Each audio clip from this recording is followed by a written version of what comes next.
네, 안녕하십니까. 두피학교수 박교수입니다.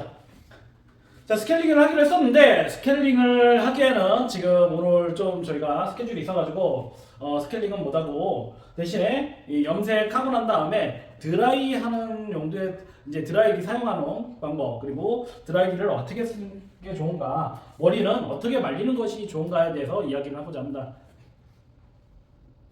네, 첫 번째, 집에서 염색을 하고 나서 이제 샴푸를 할 때 너무 염색 후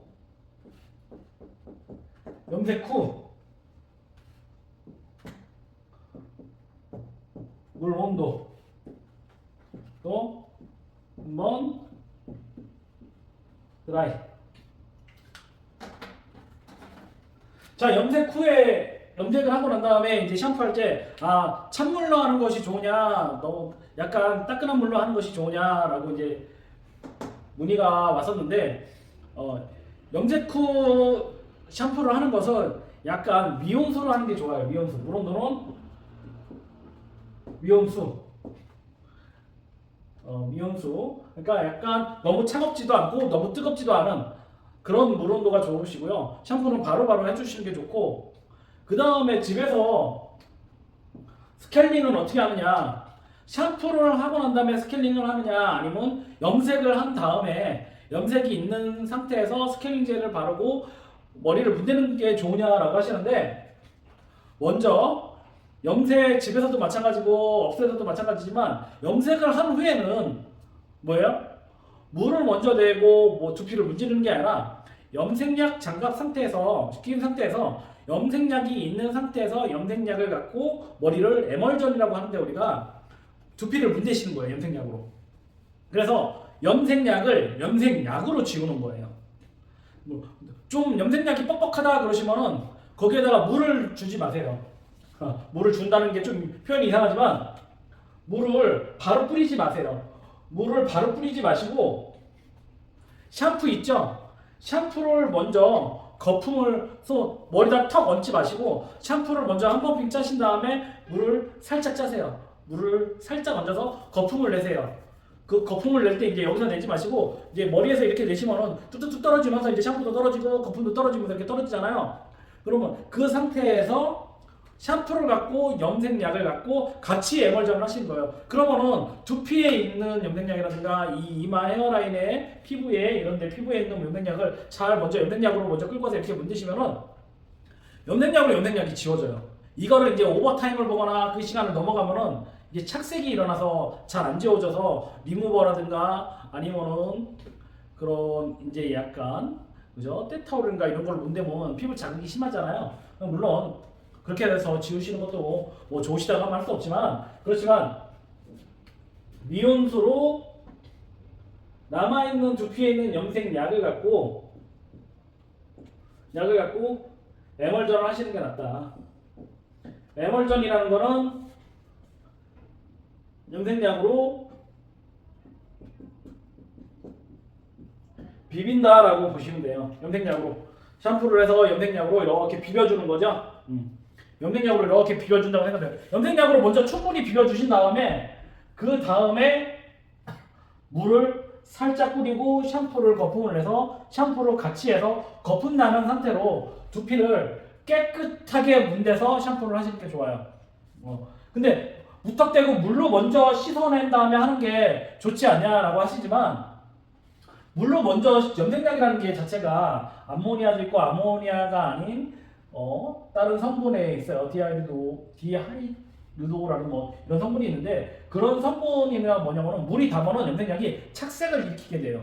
그래서 특히 피부나 이런 데 부분은 물로 먼저 문대버리면은 여러분 이렇게 미용실에서 이렇게 근무하시는 분들은 알겠지만 이게 착색이 일어나요. 그래서 잘 안 지워져요, 오히려. 그래서 샴푸하고 염색약이나 아니면 염색약으로 먼저 염색약으로 묻은 데를 잘 에멀전해서 먼저 지우신 다음에 그 다음에 그냥 물로 헹궈내지 마시고 샴푸로 거품을 내셔서 샴푸로 머리다 해서 그렇게 헹구시는 게 가장 올바르게 염색약을 샴푸를 하시는 방법이고, 그리고 가장 빨리 지워지고 가장 잘 지워진다. 그렇게 하시면 돼요. 그 다음에 이제 그럼 물이 다 쓰면 어떡하냐? 그때는 샴푸를 빨리 문대세요. 샴푸를 빨리 문대셔서 빨리 염색약이랑 같이 에멀전을 하시고 다 헹구는 안 돼도 남아 있는다. 그러면은 집에 뭐 파마할 게 없으면은 이렇게 비누라든가 물비누라든가 아니면은 폼클렌징 있잖아요. 폼클렌징으로 이렇게 조금 물기를 먼저 싹 닦으세요. 피부에 물기가 있으면 물이 수막 현상을 일으키잖아요. 그죠? 안에 층을 만들어서 물과 기름이 잘 안 섞여서 이거 스며드는데 오래 걸려요. 그래서 피부를 먼저 수건으로 쫙 닦아주고 그 다음에 폼클렌징이나 비누로 이렇게 살살살 묻힌 다음에 요술 타올이라든가 집에 뭐 떼수건이라든가 이런 걸로 아니면은 피부 요새는 이렇게 피부 마사지하는 그런 롤링 기계라든가 폰지가 있잖아요. 스펀지 같은 거로 그런 걸로 이렇게 살살살살 좀 해주시면은 한 3분에서 한 3분 정도는 놔두셔야 돼요. 1분에서 3분 정도는 놔두세요. 바로 문대면은 이게 작용할 시간이 없기 때문에 먼저 닦고 1분에서 한 3분 사이 놔둔 다음에 이거 살살살살 문지르면은 좀 잘 지워집니다. 그렇게 해서 지워주시는 게 중요하고요. 물온도로 미온수하고 그 다음에 이제 스케일링. 집에 스케일링제가 있으면은 그 다음에 스케일링제를 두피에다가 도포를 하시고 손으로 살살살살 문댄 다음에 어차피 염색 샴푸 할 때 머리도 감지만 이렇게 바디 샤워도 하는 경우가 많잖아요. 그럼 염색을 감으려면 뭐 아무래도 옷에도 묻고 뭐 그러니까 거기 상의를 벗고 거의 많이 하시잖아요. 저 같은 경우는 이제 만약에 집에서 한다 그러면 상의를 벗고 하니까 스케일링제를 두시고 그 다음에 뭐 저런 바디 샤워를 하시는 것도 괜찮다고 봐요. 만약에 어차피 염색할 때는 우리가 샤워하기 전에 하는 경우가 좀 많으니까 그때는 스케일링제를 잘 도포를 해서 눈 밑으로 흐르지 않게 한 다음에 먼저 바디에 물 뿌리고 바디에 비누칠을 한 다음에 바디 그 샴푸 있죠? 바디 샴푸로 먼저 깨끗이 싹 씻어놓고 거품을 낸 다음에 스케일링제로 손으로 꼼꼼하게 문질러 주시는 게 좋아요. 이제 스케일링제로 손으로 꼼꼼하게 문지셔도 되고 그리고 요새는 전용 면봉을 팔아요. 스케일링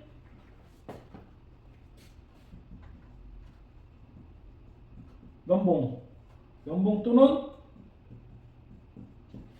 또는 스케일링제 전문 면봉 또는 스틱을 팔거든요.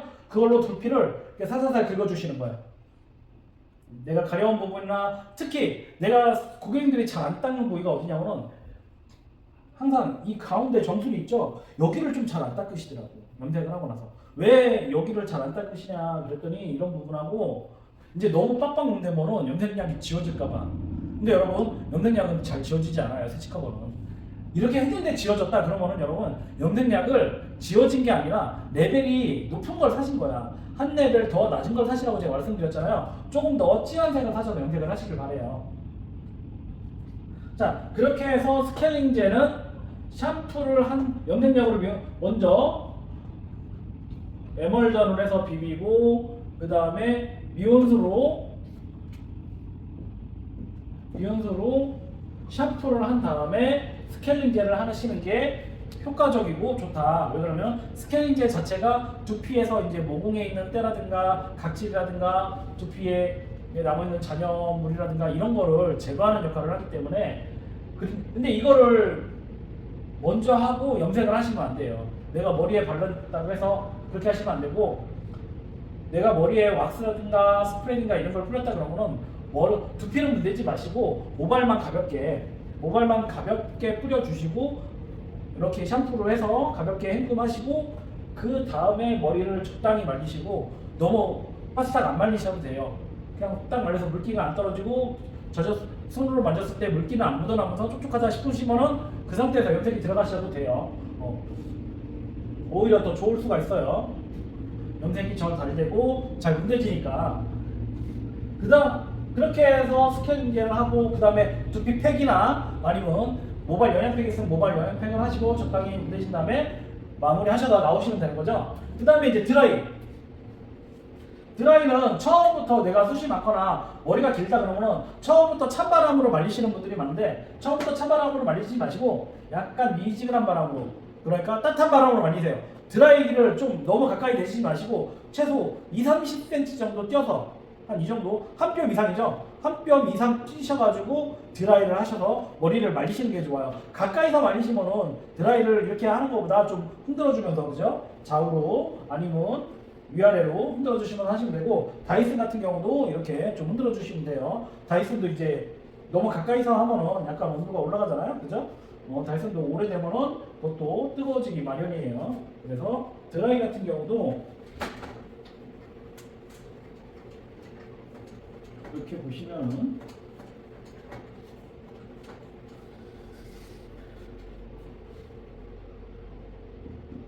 두상에서 한 20에서 30cm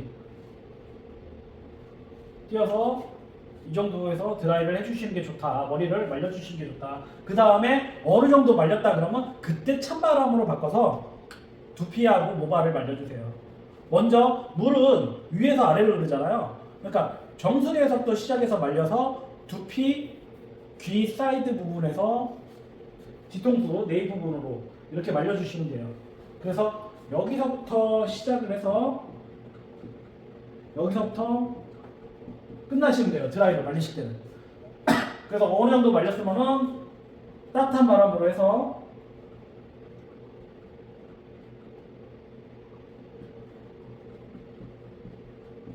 찬바람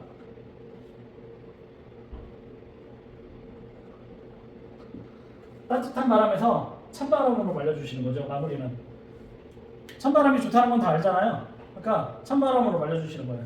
그래서 이제 저녁이라든가 이럴 때 말려주시면은 그럼 저녁에 자연바람이 좋지 않냐 그래서 자연건조가 좋지 않냐 그래서 자연건조가 남자들은 저처럼 짧은 머리는 타올 드라이를 한 상태에서 그냥 선풍기 바람만 쐬도 금방 마르잖아요. 타올 드라이를 하고 그리고 조금만 내가 시간 있어도 얘가 싹 말라요. 남자들은. 그래서 내가 머리가 길지 않고 스포츠용으로 깎았다 그러면은 굳이 드라이기를 안 써도 되지만 찬바람으로 처음부터 찬바람으로 말려도 금방 말라요. 근데 여성분들이나 아니면 남자분들도 이제 머리가 그죠? 백전도 여자분들은 단발이거나 거의 대부분이 숏단발을 하더라도 머리가 길잖아요. 덮여 있잖아요. 그러니까 약간 따뜻한 바람을 하다 찬바람을 말려주시고 남자분들 같은 경우는 이제 댄디 머리라든가 이렇게 뒤까지 덮는 이런 머리 스타일이 시다 그러면은 여자하고 똑같이 따뜻한 바람을 해서 찬바람으로 끝나서 말려주시고 주무시는 게 좋아요. 저녁 때 자연바람이 좋다고 해서 안 말리고 자시면은 이게 습하잖아요. 그럼 곰팡이가 생길 수가 있어요. 그런 걸로 해서 지루성 염이라든가 지루성 두피라든가 건선이라든가 건선 두피라든가 두피가 너무 건조해진다는 거죠. 그러니까 남자 같은 경우는 더 건조해질 수가 있어요. 너무 안 말리고 자면 왜 그러면 수분이 날아가면서 두피에 있는 수분까지 같이 뺏어서 가버리는 거죠. 그러니까 이제 너무 건조해질 수 있으니까 적당히 좀 타월 드라이를 하고 찬바람으로 가볍게 말려주시는 게 좋다. 그래서 자연 건조라고 해서 무조건 그냥 가만히 놔둔다, 가만히 가면서 이렇게 건조시킨다. 그건 자연 건조가 아니라 방치예요, 여러분. 그거는 머리가 습해지고 내가 머리에 습한 열로 인해서 다른 데 내가 밖에 나가서 외출해서 돌아다니는 동안에 이런 어떠한 곰팡이균들이 여기에 머리에 묻으면은 머리가 젖어 있으면 이게 착 달라붙기가 쉽잖아요. 그렇게 달라붙어서 오히려 습한기 때문에 곰팡이가 생길 수도 있거든요. 그런 걸로 인해서 이제 머리에 뾰루지라든가 아니면 기타 문제성 피부라든가 이런 거를 이렇게 발전할 수 있기 때문에 꼭 되도록이면 머리가 길어가면 내가 바쁘다 그러면 여기서부터 시작해서 두피는 말려주고 이 밑부분은 내가 좀 덜 말리더라도 두피 가까이는 꼭 말려주시는 거를 추천드려요. 이렇게 말려주시고 그 다음에 이제 드라이에 대해서 말씀을 드리면은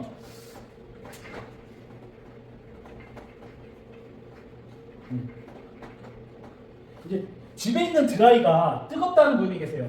드라이가 이게 대략 제가 좀 그림을 못 그려요. 자, 드라이가 이제 이렇게 생겼잖아요. 그럼 여기서 이제 바람이 나간단 말이에요. 이렇게 바람이 나가요. 그죠? 이제 코드선이 이렇게 있고 드라이가 있으면 이렇게 바람이 나가는데 드라이를 오래 쓰잖아요. 그러면 열 온도가 굉장히 올라간단 말이에요. 열이 굉장히 높아져요. 그래서 여기서 나오는 바람 자체가 되게 온도가 올라가서 손만 대도 뜨겁다. 그리고 뜨겁기만 하고 잘 안 말라. 그런 경우가 생긴단 말이에요. 이제 드라이를 우리가 뜯어보면 어떻게 되냐면은 여기에 코일선이 있어요. 보통 여기에 드라이에 이렇게 코일이 있어요. 코일이 있고 여기에서 이렇게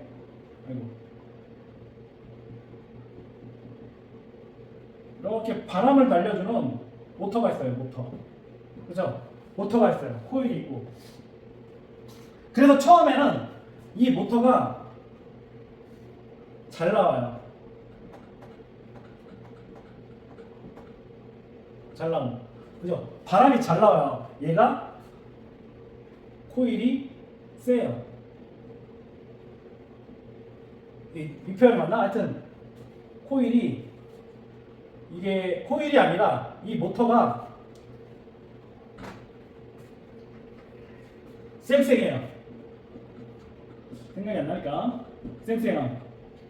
그리고 이 코일은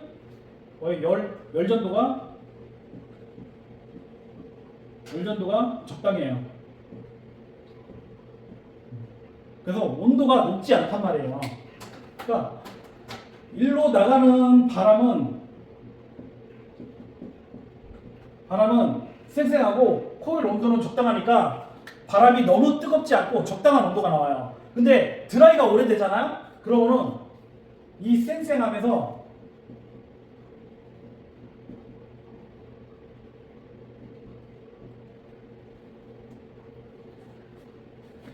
모터가 약해져요. 오래 쓰면은.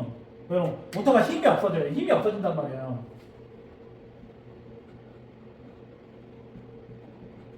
모터는 힘이 없어지고 코일은 계속 열을 받았잖아요. 그러니까 이 열전도가 온도가 올라가요.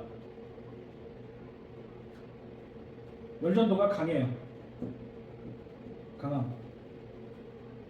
그래서 열전도가 적당한 게 아니라 오래되면은 열전도는 강해지고 모터는 약해지고 그러니까 어떻게 해요? 바람은 약한데 코일은 뜨겁고 그러니까 뜨거운 바람이 나오는 거예요. 그래서 드라이가 하얀 드라이나 집에서 오래된 드라이를 보면은 이 부분 있죠? 이 코일 있는 이 부분이 누래져요.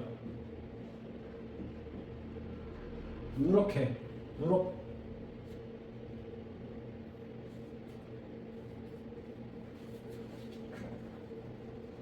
이 부분이 색깔이 변하죠? 갑자기 생각이 안 나네요. 자, 이 부분이 노랗게 아니면 누렇게 색이 변해요. 색이 변해서 이런 색이 변한 드라이를 갖고 계시잖아요. 그러면은 드라이를 AS를 하시거나 비싸면은 아니면은 드라이를 새 걸로 바꾸세요. 이거는 다른 용도로 쓰시고 청소하는 용도나 버리시거나 그렇게 하시는 게 좋아요. 드라이를 내가 3년 이상을 썼다. 2년 이상을 썼다. 근데 바람이 뜨겁다. 이 색깔이 조금 변한다. 그러잖아요. 그럼 드라이를 바꿔주시는 게 좋아요. 조금 드라이나 좀 이렇게 드라이 좋은 것들 몇만 원씩 하는 것 같은 경우는 AS를 보내면은 바람이 너무 뜨거워요. 그러면 이 모터라든가 이 코일 선이라든가 둘 중에 하나를 교체를 해줘요. 테스트를 해서. 그래서 온도가 적당하게 나오게 해주는데 드라이가 오래되면은 이 코일선은 시뻘겋게 되고 모터는 힘이 없고 약해져서 바람은 약하고 뜨거운 바람이 나오는 거예요. 그러니까 뜨거운 바람으로 내가 드라이를 하면 어떻게 돼요? 드라이는 잘 안 되고 뜨겁지만 수분은 잘 안 날아가는 거예요. 그러니까 온도는 올라가고 머리가 타게 되는 거죠. 두피도 상하고 너무 건조해지게 되고 두피도 뜨겁고 모발도 타게 되고 이게 드라이가 보통 이제 여기에 이제 이렇게 캡주둥이가 있잖아요. 이렇게 있어서 바람을 내보낸단 말이에요. 그럼 여기다가 이제 롤을 대는데 롤을 대고 드라이를 하다 보면은 그 롤하고 드라이 사이가 굉장히 뜨거워져요. 그래서 어느 분을 보면은 이렇게 롤이 있으면은 이렇게 롤이 있으면 이 노래 이 가시 롤이 이렇게 구부렀어. 드라이가 너무 뜨거워가지고 그렇게까지 드라이를 하시는 분 있어. 이게 구불 정도면 모발은 타요, 여러분. 그렇기 때문에 내 롤이 지금 보셔가지고 이게 휘었나 안 휘었나를 보세요. 이 흰 게 길이 들어서 잘 된다? 여러분 드라이가 머리를 태우고 있다고 보시면 되는 거예요. 다이슨 같은 경우도 좀 오래되잖아요. 그럼 바람이 조절하는 게 있어요. 그러니까 열 조절하는 게 있잖아요. 바람은 2단에 열은 1단, 바람은 3단에 열은 2단, 아니면 열은 1단 이런 식으로 조절을 하셔가지고 하셔야 돼요. 바람 3단에 열 3단 그럼 너무 뜨거워요. 다이슨도 오래되면. 여러분 모터가 힘이 없어지기 때문에 그래요. 코일선은 더 뜨거워지고 그러니까 바람이 일단 더 높고 열이 일단 낮게 쓰시는 거를 추천을 드려요. 그래서 드라이도 관리가 필요하고 이렇게 노랗게 변하거나 그런 드라이는 쓰시지 말고 교체를 해주시고, 드라이를 내가 2, 3년 썼다 그러면 좀 바람을 체크를 하셔가지고 AS를 받으시는 것도 좋아요. 이제 너무 이 비싼 것들은 열하고 온도를 조절하는 게 바람하고 온도를 조절하는 게 있잖아요. 그러면 그거를 조절을 통해서 적당한 바람을 해서 이렇게 말리시는 걸 추천을 드리겠습니다. 그래서 지금까지 이제 염색을 하고 그 다음에 어떻게 염색을 하고 씻어내는지 뭐 그런 타임을 갖다면 이번 시간에는 염색을 한 후에 샴푸는 어떻게 하는 게 좋고 자가 스케일링을 한다. 그럼 어떻게 하는 게 좋은지에 대해서 설명을 드렸고요. 나머지는 그 다음에는 이제 펌어에 대해서 얘기를 할 거고요. 그 전에 넘어가서 시간이 되면은 이제 스케일링하는 방법에 대해서 여러분들하고 같이 한번 제가 해보는 시간을 모델을 내고 해보는 시간을 갖도록 하겠습니다. 이상입니다. 감사합니다.